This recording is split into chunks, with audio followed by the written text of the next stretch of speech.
Hi there, this is Dennis Velco with OutBüro. Thank you so much for tuning in to another episode of OutBüro Voices, where we have engaging conversations with LGBTQ community leaders, entrepreneurs, and professionals. And today we are joined with Stephanie and Jennifer. Welcome to the show. Thank you so much for having us. Thanks for having us. Well, absolutely. And as we spoke just a moment ago, I'd love for you to give us just a little bit of information about your background and then kind of how that led into what you're doing today. And then we'll just jump in at that point to give the folks all the great information about what you are doing today. So if either one of you would like to start off and give a little bit of information about kind of your background, that'd be wonderful. Sounds good. Go ahead, you can go first today. All right. So my name is Stephanie. I'm the Stephanie side of the duo. And I am by trade a clinical social worker. Been doing work in the human services, counseling and such for almost 30 years now, which is kind of frightening that I can say that. And I started out doing rape crisis work back in my 20s in undergraduate school and just kept going from there and absolutely love helping people and helping them see the best in themselves. So that's my career side. Personally, I was born and raised in Swanton, Ohio, which is just outside of Toledo, a nice little town.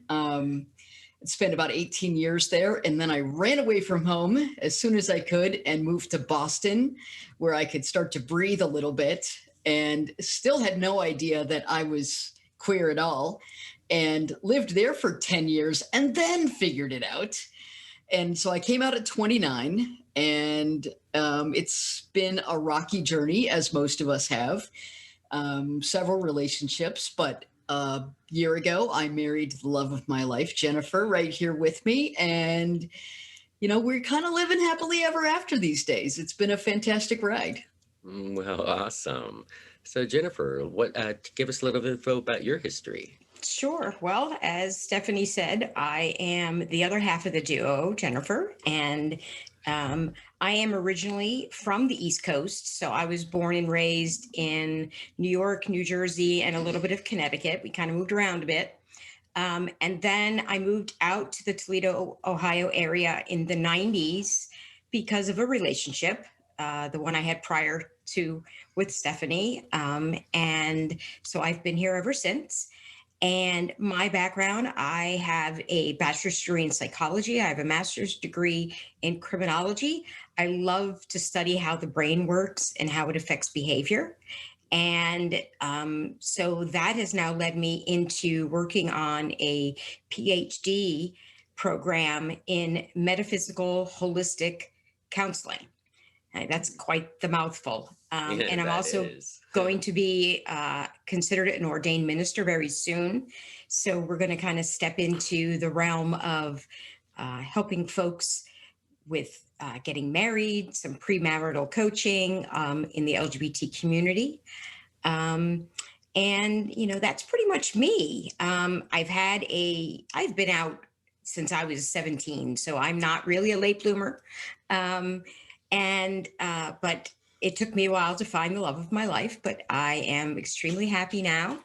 And again, as Stephanie said, we are in Toledo, Ohio, and we are raising our beautiful son, who is now 17.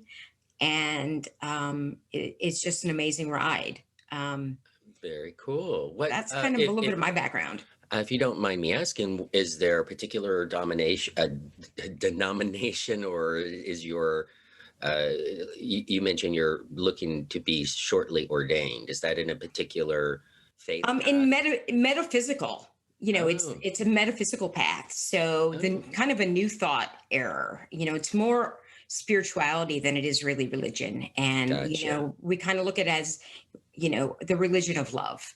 You know, that's really what it's about. Yeah. Gotcha. It's not affiliated with any of the typical denominations that we hear about in our everyday world. Oh, okay. Well, if that would fit very well within the Unitarian Universalist world as well. Exactly. The Unitarian, unity, science of mind, religious science, all of them kind of fit right under that little umbrella. Okay. And for those who might be wondering, what is Unitarian Universalism? Be sure to check out a video interview that I did about 6 months ago with Bruce Knotts. He is the director for the Unitarian Universalist office at the United Nations. So Wow. there's two videos, one about the Unitarian Universalists, because I attended for quite some time and was a Sunday school teacher for 2 years in that.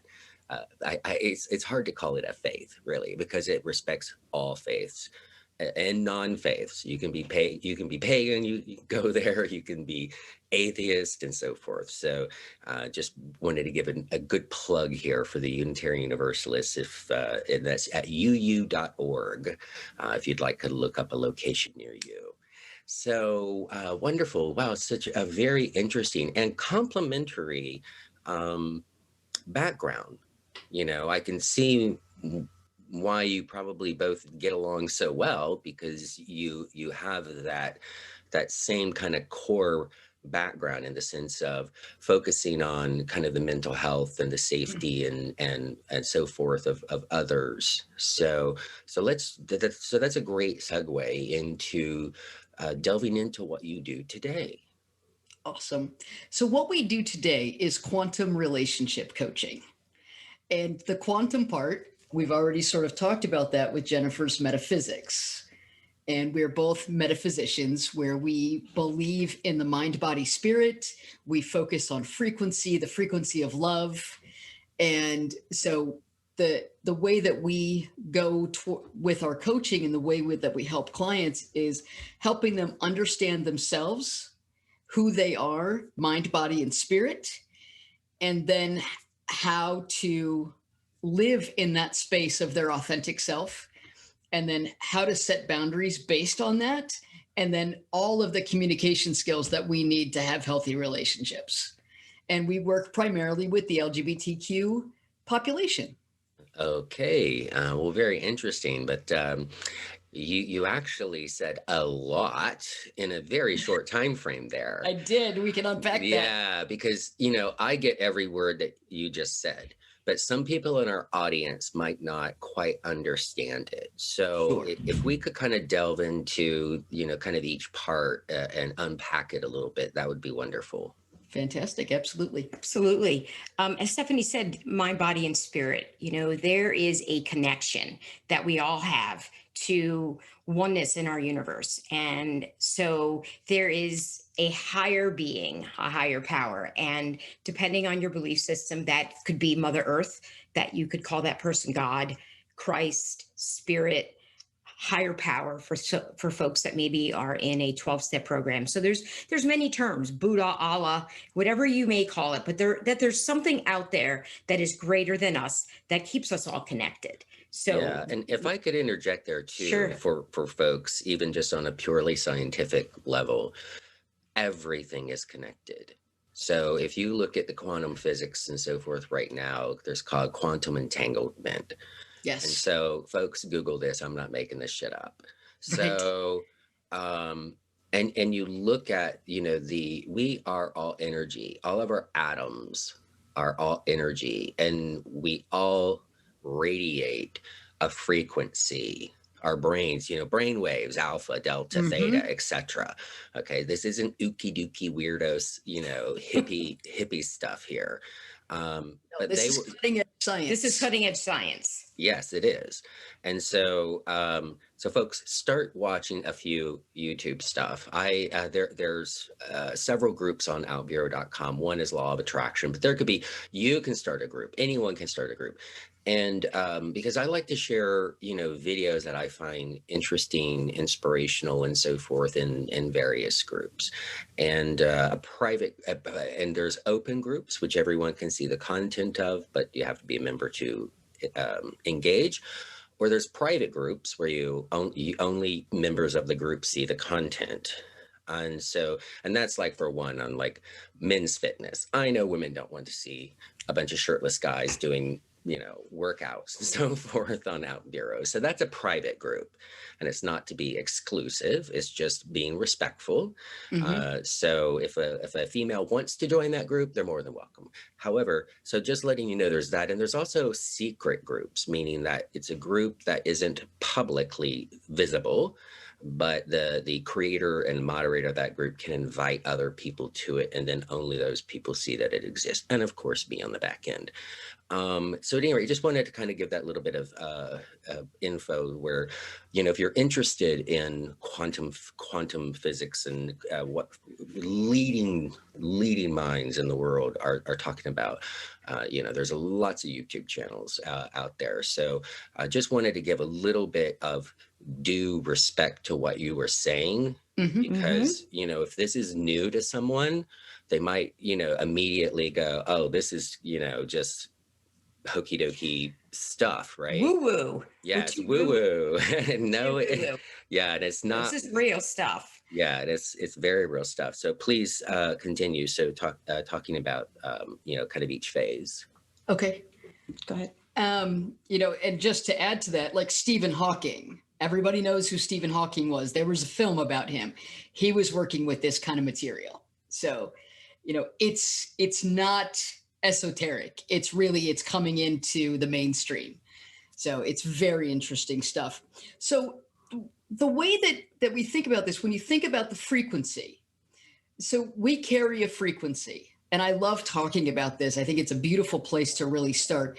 If we are, so the frequency, there was a gentleman by the name of David Hawkins, and he created a table of frequencies. So the highest frequency is love, and the lowest frequency is shame.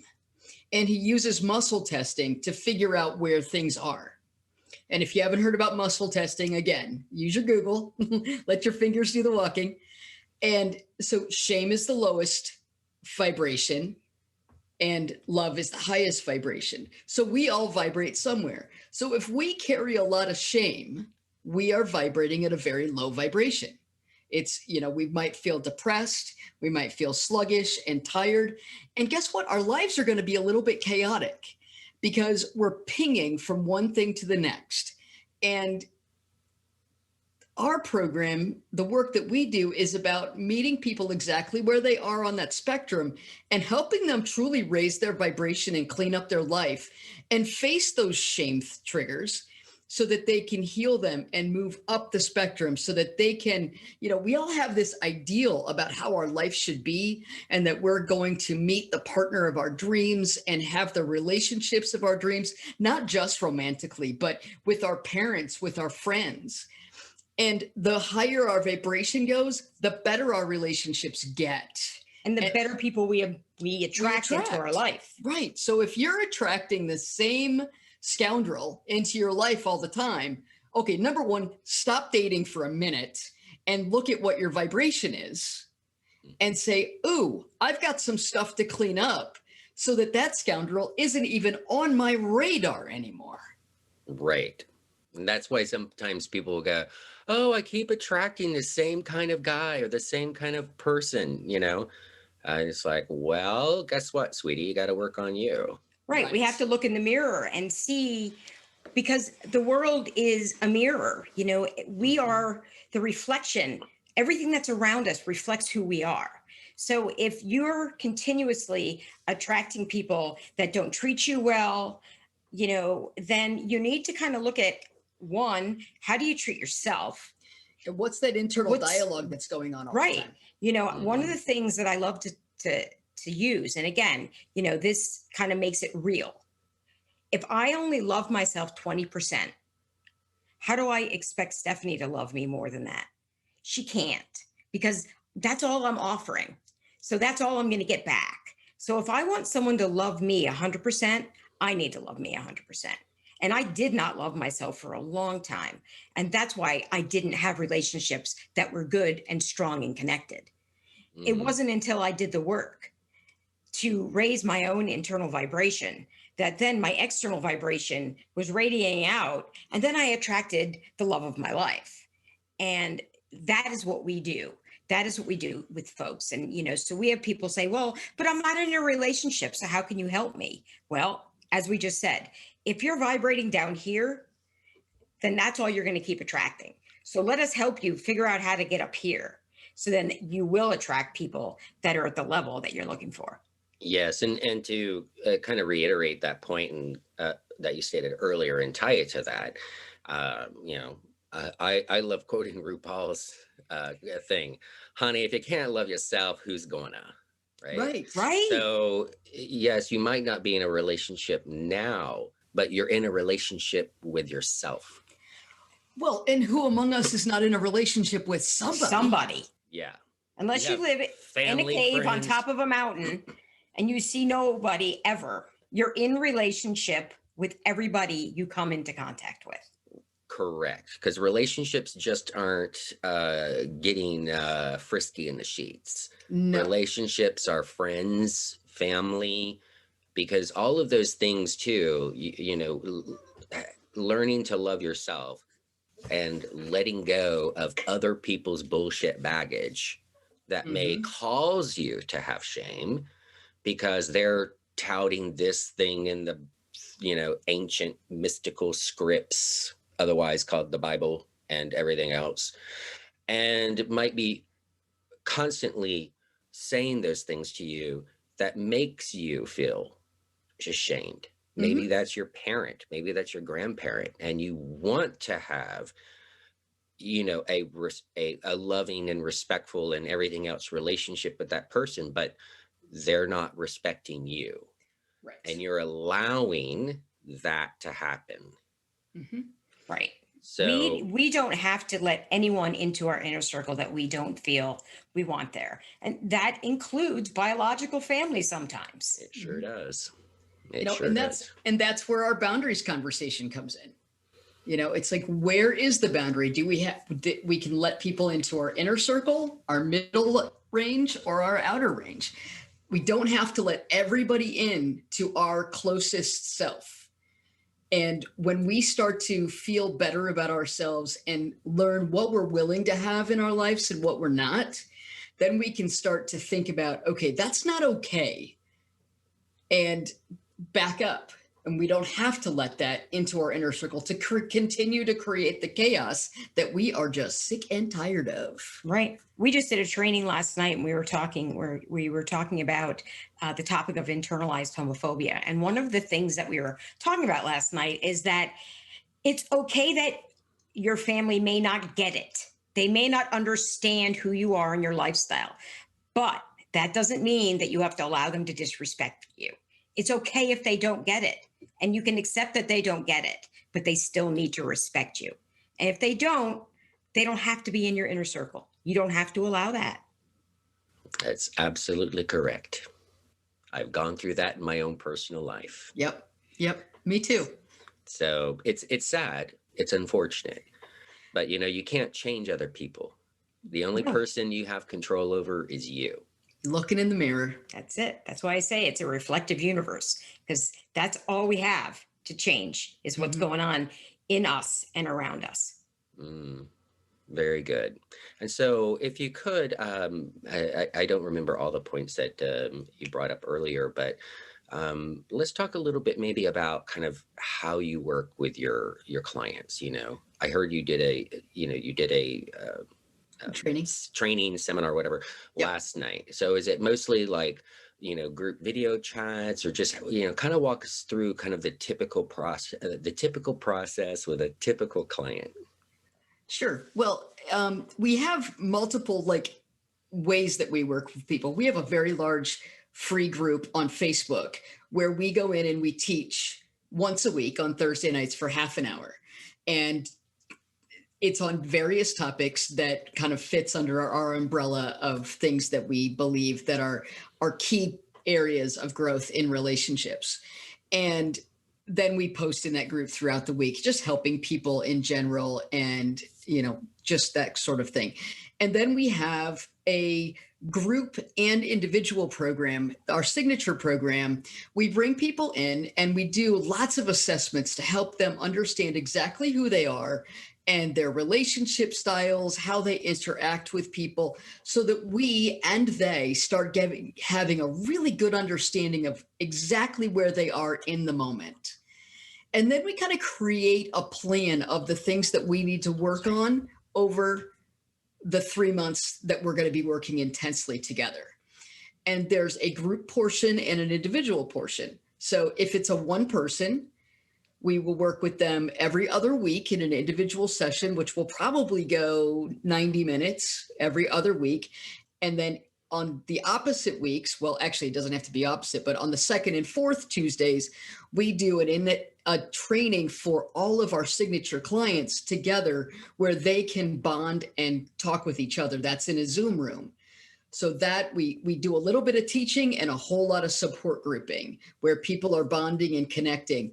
And we match people up as well so that they can support each other in different projects. So right now we have a shadow work project going on. So our folks have been paired up with a shadow partner, and they're supposed to message each other and or meet virtually at least once a week to talk about what they're working on, what they're discovering, and to really just have a safe place to do that work.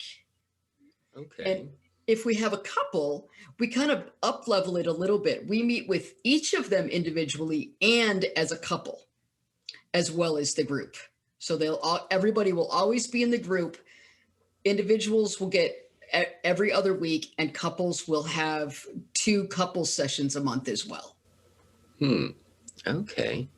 And is there, I guess, is there any kind of common theme that you find when clients are coming to you? The biggest thing that separates us in relationships is our trauma history, because we are armored up and we're scared to connect.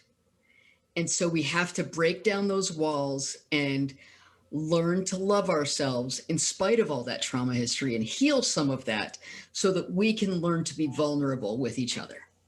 You want to say some more about that and what we found? Yeah. I mean, I think that we all have some sort of trauma that we've had in life. And for many people in the LGBT community, the coming out process also has created some trauma. And, whether it's because we've tried to force ourselves part of our lives to live into the heteronormative society because that's what's expected of us. And then we realize, oh my, something's not quite right here. And, for some folks, they then lose family, loved ones. Especially we see with our clients who are in the transgender community that maybe have children that now they've changed, from what they were how they were biologically born into who they truly are. So we have a lot of trauma that comes with us, and it becomes our baggage. And we bring that with us to every relationship we go into. And, every relationship usually starts off wonderful. The endorphins are going. So we're all happy and wonderful. But then when we settle into a routine, we get triggered, and we get triggered because of these traumas. So we really do work with people and look at what are those triggers? How do we express those triggers? How do we communicate them? How do we love ourselves through them? How do we heal them so we can move forward and not be triggered over and over and over again? Because if I have a history of something and Stephanie says something to me, it may be totally benign to Stephanie, but to me, it's not benign because it's triggering something that happened to me in the past. But Stephanie may not even be aware of it. So, it really is about healing what has happened to us in the past to bring us to where we are today so we can have good boundaries and we know how to communicate with the people that we love. Wonderful. Wonderful. If I could go and share a little bit more kind of scientific stuff with you and the audience. Well, one, I learn something every single day, whether that's doing my video editing, whether that's something technical, but I like to what I call brain break and watch YouTube videos on various topics like this, metaphysical, everything. I have, YouTube's got to know me pretty well, scaringly. But just about a week ago, there was a gentleman presenting a scientific, talking about one of the scientific studies where they had participants, hooked up to the, I forget what that's called. It's EEGs. yeah, the EGs. I was going to say EKG, but that's the heart. Right. But so they had them, hooked up to measure their brain waves and so forth. And all they did is they showed them a series of images and they measured the brain waves. They didn't have to speak. They didn't have to press a button. They just had to sit there and view it. And it was a negative image of something negative happening, a positive image, and a neutral image. And what they found was that that there are three parts of the brain that gets overly excited by 3 times, so 300% more excited when the negative images were shown versus the positive or neutral. And so your brain is kind of, as he was describing, is like hardwired for the negative. And that goes back to our early, creation in the sense of the fight or flight mode.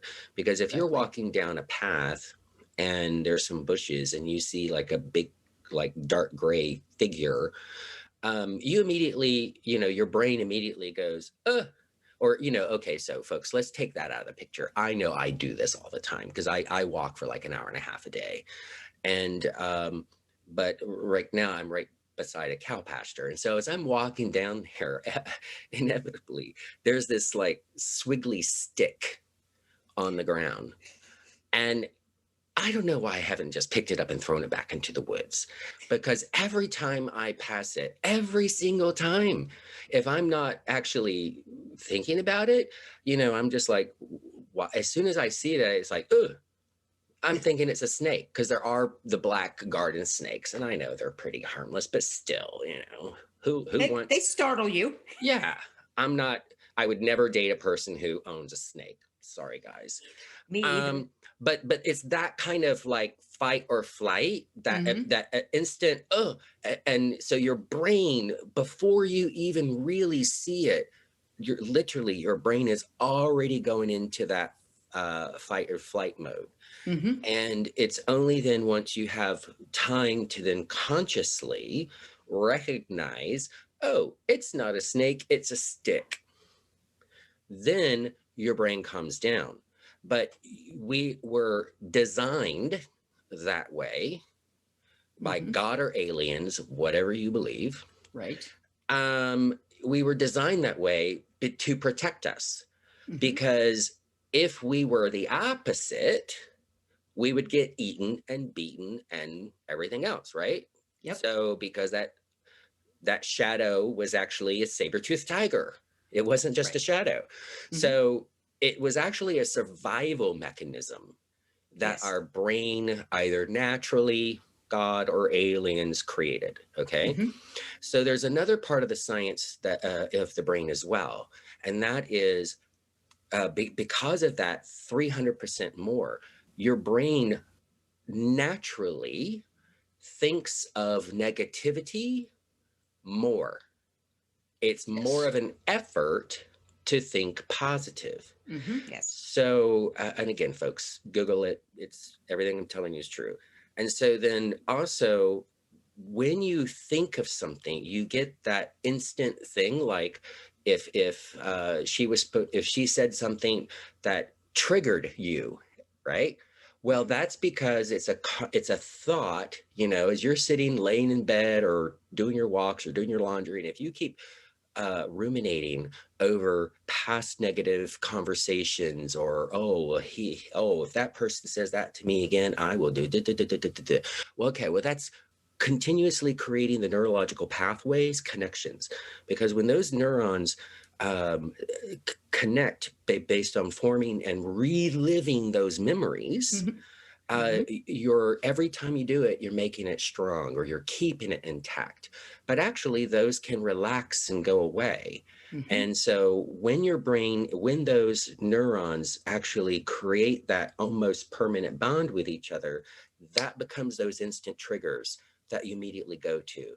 that's when you clench your fist when someone says something that just has been, as you stated, benign to her or him, but it triggers you. It's because those neurological pathways are so well connected.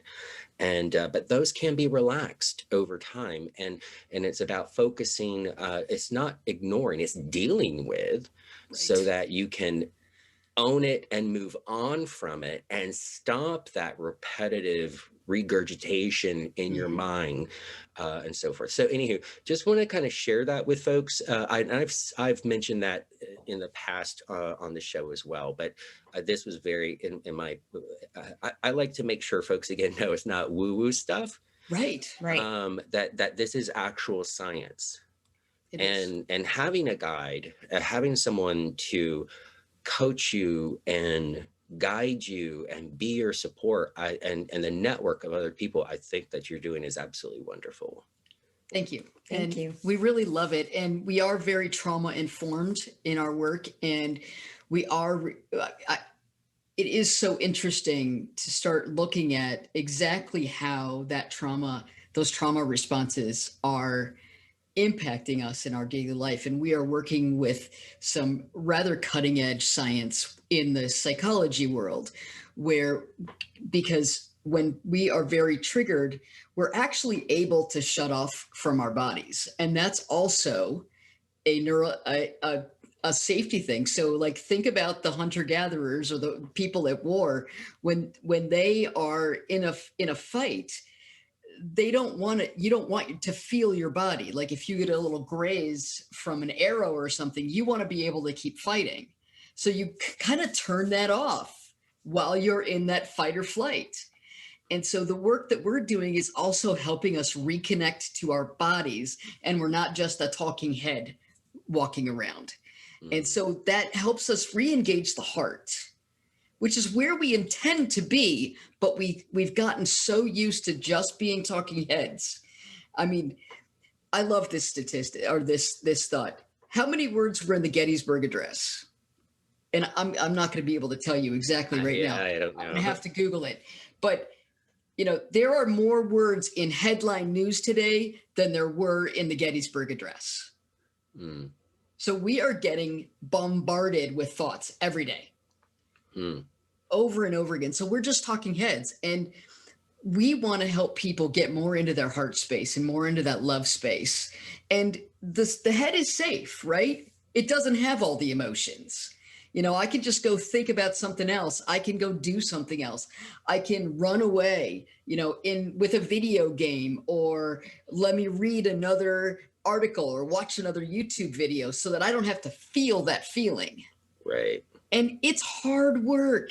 It truly is. You feel very vulnerable and lots of tears. But then right next to those tears is wonderful joy, because we really do get past it and into the loving space again.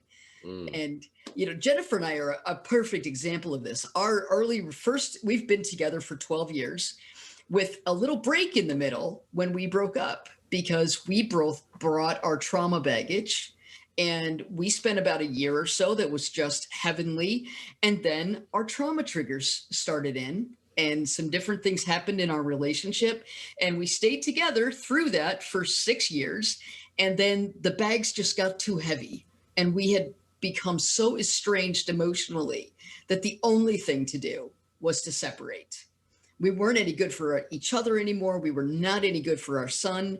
And so we separated. And I never thought that we would get back together. But we both went on our own personal and spiritual journey during the time apart, and really got in touch with ourselves and started healing those things that caused us to armor up. And we found our spiritual journeys, which interestingly enough happened to be the same thing. Not even knowing we were on the same path because we Right. were separated. Yeah, and we were not talking. There was no conversation going on. It was, we shared custody of our son, and I would call her up and say, "I'll pick him up at 7 on Wednesday, and I'll drop him back off at 9." And she's like, "Okay, that'll be fine. He'll be ready." That was Bye. it. That was it. That was the conversation. Nothing more. And one of the nights when I picked up our son, I walked into her bedroom where she was, and on her shelf was A Course in Miracles book, which is humongous and you can't miss it. And I looked at it and I'm like, what are you doing with that book? Because Jennifer was raised Jewish and she had been very closed off to any other traditions. And A Course in Miracles is Jesus based. And I'm like, what is going on here? My mind was completely blown. And she's like, oh, I've been taking a class on this. And I'm like, so am I. And then I ran out. I was like, oh my God, I don't know what's happening here. My brain is just blah. And then, eventually we started talking more and more about this spiritual pathway and what we were learning and what we were learning about ourselves. And after 2 years, we started dating again, very casually, after much begging on Jennifer's side. Yes, it was. Please, let's try this one more time, I'd say. And I was like, no, I'm not hurting you two again. And I was just convinced. But then, we really started connecting in our heart spaces because we had learned that we are divine children of God and that we deserve to have all the love in the universe for each other and for ourselves. And through several mystical experiences, I had a dream that it was kind of like stars in the Da Vinci thing with the man, spread eagle, but it was all in stars. And there were two of them. One was Jen and one was me, and we were overlapped. That was a dream I had. And I'm like, oh no.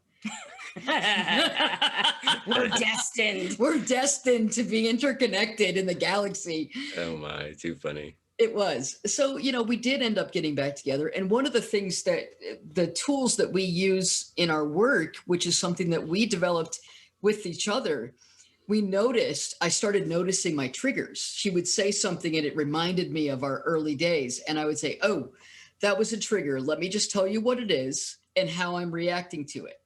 I did not blame her for it. I said, ooh, I was triggered. This is what I heard. And this is how I'm feeling. And I just shared it in a very neutral way. And then she could hear it also in a neutral way and see it. And then we could talk about it, about what was coming up for both of us and really communicate about it. So we teach that like crazy so that we start to see our triggers and just own our side of it. Rather than what we usually do in relationships is, you said this and it hurt my feelings. Yeah. Or and that might not be very immediate. They might hold it until one day they just are bottled up and this one little tiny thing goes bam. And you never respect me. You're always doing this. And the other person just kind of looking at you with their jaw dropped like, what did I just do? Yeah, what just happened to create a volcano? So that's one, I just love that. And we still use that every day.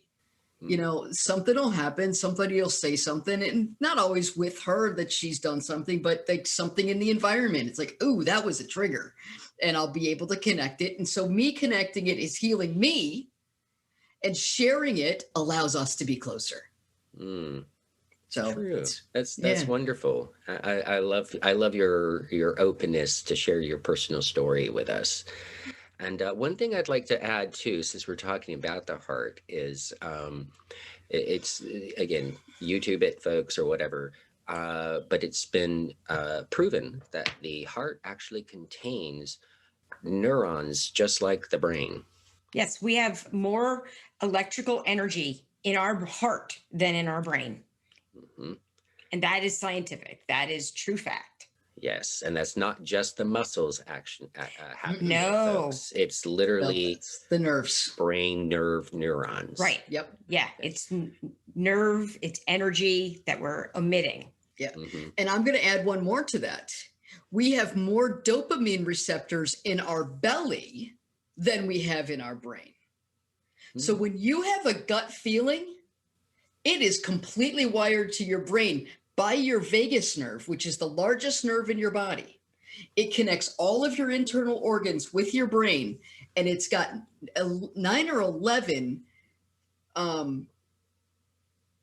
nerves connected together that come up around the head. So you feel everything that happens in your torso, you're feeling in your head as well with this superhighway vagus nerve.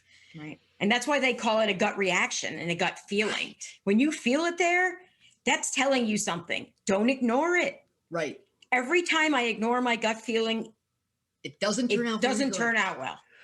Yes, I can say amen to that. So we do. And that's why we say, our program is all about body, mind, and spirit, because you've got to connect all of them together. Yes. Your body is important.